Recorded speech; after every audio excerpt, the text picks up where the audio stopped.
Special 7 ડેઝમાં આપનું સ્વાગત છે।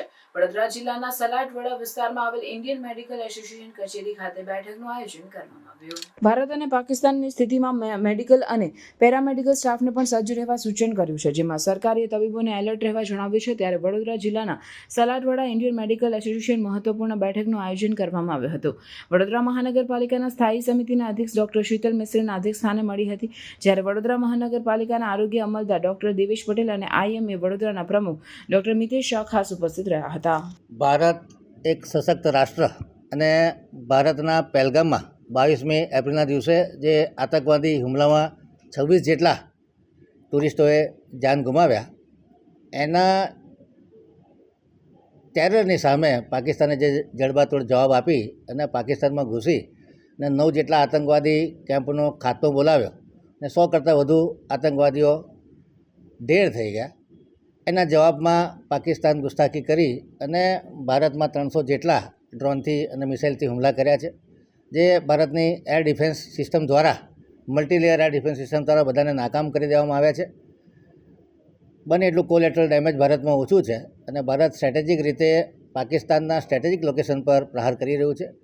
યુદ્ધ જેવી પરિસ્થિતિનું નિર્માણ થયું છે ત્યારે વડોદરા કેટેગરી 1 સિટીમાં આવતું હોય, વડોદરા શહેર ઇન્ડસ્ટ્રીનું હબ હોય, કેમિકલ ઇન્ડસ્ટ્રીનું હબ હોય અને વડોદરા બોર્ડર સ્ટેટનું ઇમ્પોર્ટન્ટ મધ્ય ગુજરાતનું શહેર હોય, ત્યારે વડોદરામાં પણ કોઈ આવી આકસ્મિક પરિસ્થિતિ ઊભી થાય તો તેને કેવી રીતે પહોંચી વળાય, ખાસ કરીને જ્યારે એર રેડ થાય અને એ દરમિયાન જે કેઝ્યુઅલ્ટી થતી હોય, જે ઈજાઓ પહોંચતી હોય નાગરિકોને, એ માટે વડોદરા શહેર કેવી રીતે રિસ્પોન્સ કરશે, એ માટે આઈએમએના પ્રેસિડેન્ટ એવા શ્રી મિતેશ શાહને રિક્વેસ્ટ કરી અને આઈએમએના 125 જેટલા હોસ્પિટલ ઓનર સાથે આજે મિટિંગનું આયોજન કરવામાં આવ્યું હતું અને કયા મુદ્દાઓના આધારે આપણે આખું વડોદરા શહેરનું મેડિકલ ઇન્જરી માટે મેનેજમેન્ટ કરીશું, એની ચર્ચા વિચારણા કરવામાં આવી। ખાસ કરીને ડૉક્ટરો પોતાની હોસ્પિટલમાં પૂરતા પ્રમાણમાં દવાઓનો જથ્થો, ડિસ્પોઝેબલનો જથ્થો રાખે, પોતાના જે ઇક્વિપમેન્ટ છે, ખાસ કરીને વેન્ટિલેટર છે, જનરેટર છે, ઇમરજન્સી લાઇટો છે અને જે મોનિટર્સ છે એ બધાને અપ ટુ ડેટ રાખે, ઓક્સિજન લાઇન છે એનું પણ મેન્ટેનન્સ કરી લે, જેથી કરીને ક્રાઇસિસના સિચ્યુએશનમાં આપણે દોડવાનું ન થાય। એમની હોસ્પિટલો પર રેડક્રોસનું સિમ્બોલ લગાડવામાં આવે, જેથી કરીને યુદ્ધ વખતે હોસ્પિટલો પર હુમલા થતા નથી હોતા, એટલે દુશ્મન જહાજોને પણ ખબર પડે કે હોસ્પિટલ છે અને સિવિલ એરિયા છે, આની પર હુમલો ન કરી શકાય, એ માટેનું પણ સૂચન કરવામાં આવ્યું છે। ખાસ કરીને વોર વખતે લોહીની જરૂર પડતી હોય તો બ્લડ ડોનેશન કેમ્પની સંખ્યા વધે અને લોહીનો સ્ટોક પણ બનેલો રહે। એવી જ રીતે અમુક દવાઓ, દાખલા તરીકે ટિટેનસની રસી છે કે ટેડગ્લોબ ઇમ્યુનોગ્લોબિન છે, એ પૂરતી માત્રામાં અવેલેબલ હોય, જ્યાં જ્યાં જરૂર પડશે ત્યાં રાજ્ય સરકારની પણ મદદ લેવામાં આવશે। પોતાની હોસ્પિટલ સર્જરે જે 25 જેટલી મોટી મલ્ટી સ્પેશિયાલિટી હોસ્પિટલ છે અલગ અલગ એરિયામાં, એ લોકો પણ આમાં આપણને મદદરૂપ થાય, કારણ કે પ્રાથમિક જવાબદારી રાજ્ય સરકારની હોસ્પિટલો અને કોર્પોરેશનના 40 પીએચસી, 4 સીએચસી અને 80 જેટલા અર્બન વેલનેસ સેન્ટરની રહેવાની છે। અલગ અલગ એરિયામાં ફર્સ્ટ એડ માટેના ડેપો રાખવામાં આવશે, જ્યાં ફ્રી ઓફ કોસ્ટ ટ્રીટમેન્ટ મળશે।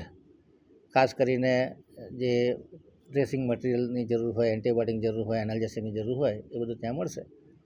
ત્યાંથી ટ્રાયજિંગ કરી અને મોટી હોસ્પિટલો જેવી કે એસએસજી હોસ્પિટલ, ગોત્રી હોસ્પિટલ અને આઈએમએ દ્વારા આઈડેન્ટિફાઈ કરેલી 25 જેટલી હોસ્પિટલોમાં ટ્રાયજ કરી અને જે લોકોને મેજર ઓપરેશનની કેવી રીતે જરૂર પડે તે માટેનું આયોજન પણ કરવામાં આવ્યું છે।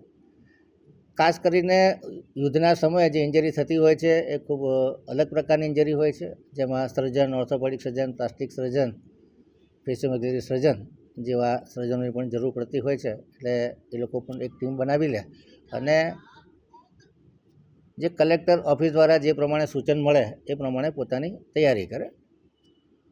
હોસ્પિટલ સૂચન કરવામાં આવ્યું છે કે કોઈ મેજર ઇન્સિડન્સ થાય એને ઇમિટેટ કરી અને મોક ડ્રીલો કરવામાં આવે, જેથી કરીને સ્ટાફની પણ ટ્રેનિંગ થાય, મેડિકલ સ્ટુડન્ટોને પણ ટ્રેન કરી શકાય, ઇન્ટર્નોને પણ ટ્રેનિંગ આપી શકાય, ટ્રાયજિંગના પણ મોક ડ્રીલ થાય, જેથી કરીને જ્યારે વોર જેવી સિચ્યુએશન હોય ને ઇમરજન્સીમાં જ્યારે કામગીરી કરવાની જરૂર પડે તો બધું રિહર્સલ થઈ ગયેલું હોય।